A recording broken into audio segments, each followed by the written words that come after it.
Pacific Area Leadet team on board the Coast Guard cutter Monroe experiences both the desperation and the danger when they stop the 180-foot Chi Yung, carrying 173 Chinese migrants off the coast of San Diego. The most deplorable conditions that we'll come across in a boarding situation historically have been on the Chinese alien migration interdiction operations.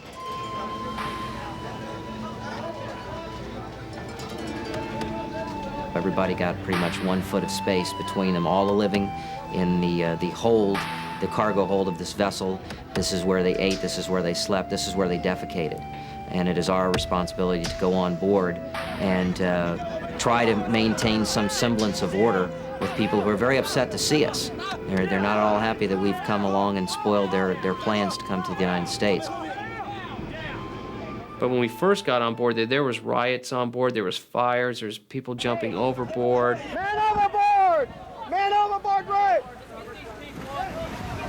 We got another one on starboard!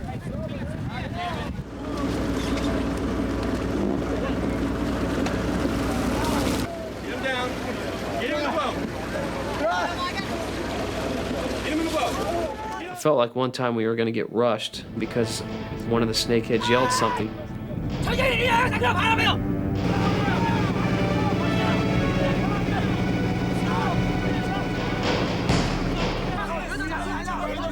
Coast Guard ends up spending more than 20 days on board the Chi Yung, feeding the migrants and providing medical assistance as their fate is determined.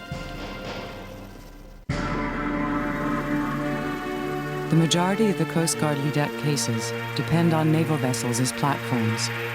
The primary mission of the Leadet teams on board, counter-drug operations. It has changed the nature of the drug war at sea in the Caribbean.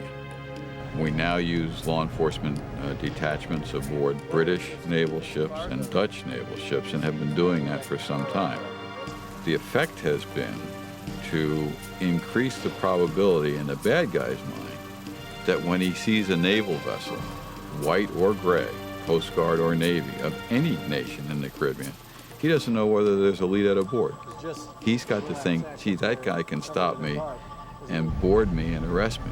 We take these teams on board vessels that were designed to fight a war. Because of that, they have excellent platforms for drug interdiction. They have phenomenal radar sensors, sonar sensors, and other visual sensors on board that in a lot of cases the Coast Guard doesn't even have. When you put a Coast Guard leadet on board a Navy vessel, you are effectively multiplying the Coast Guard's presence out at sea. Everything that is available to the Department of Defense in their arsenal for the national defense, national security missions they have is available for their use in the counter-narcotics mission, if it doesn't have a higher priority national security task. Even with all the Department of Defense assets in use in the war on drugs, the military is not allowed to conduct law enforcement activities such as boarding, search, or seizure. They can and do assist in detection and monitoring, but when it comes to interception and apprehension, that's where the Coast Guard comes in. I kind of refer to it as an insta-cutter. Transform a Navy frigate or destroyer into a Coast Guard cutter for the purpose of conducting boardings. The ship actually strikes the Coast Guard ensign and becomes a Coast Guard ship for the duration of that boarding. Once we've struck the Coast Guard ensign, we pretty much take direction from Coast Guard District 7. District 7 is responsible for Florida, the eastern portion of the Gulf, and the Caribbean, which are the major drug routes from South America to points north, eventually to the U.S.